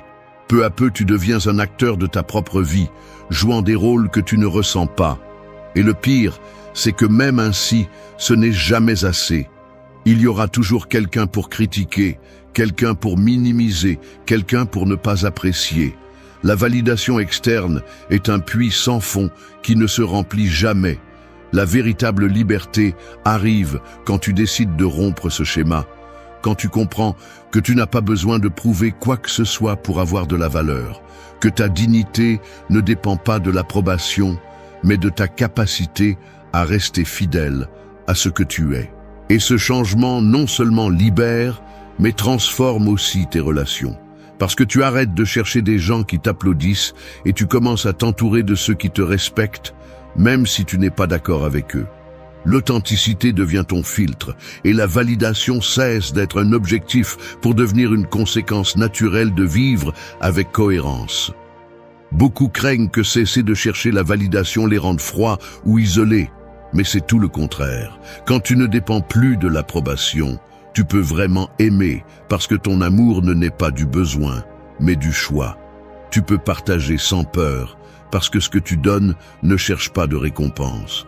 Tu peux te tromper sans sentir que ta valeur s'effondre parce que tu sais que l'erreur n'efface pas ton essence. C'est le niveau de liberté le plus élevé. Vivre sans masque, sans chaîne, sans attendre que quelqu'un d'autre définisse ton importance. Vivre sans avoir besoin de la validation de personne ne signifie pas mépriser les autres. Cela signifie récupérer ta souveraineté intérieure. C'est choisir d'être le maître de ta vie plutôt que la marionnette des opinions. C'est arrêter de courir après les applaudissements et commencer à marcher avec assurance, même si personne n'applaudit. Parce qu'au final, la plus grande liberté n'est pas de conquérir le monde, mais de te conquérir toi-même. Et quand tu y arrives, tu découvres que la validation que tu as toujours cherchée à l'extérieur était toujours en toi. Et c'est là que tu t'en rendras compte. Merci d'être resté jusqu'à la fin de la vidéo. Si vous avez tout vu, commentez « Je suis stoïcien » comme notre signe secret, indiquant que vous êtes un véritable apprenant du stoïcisme. N'oubliez pas de vous abonner et de liker la vidéo.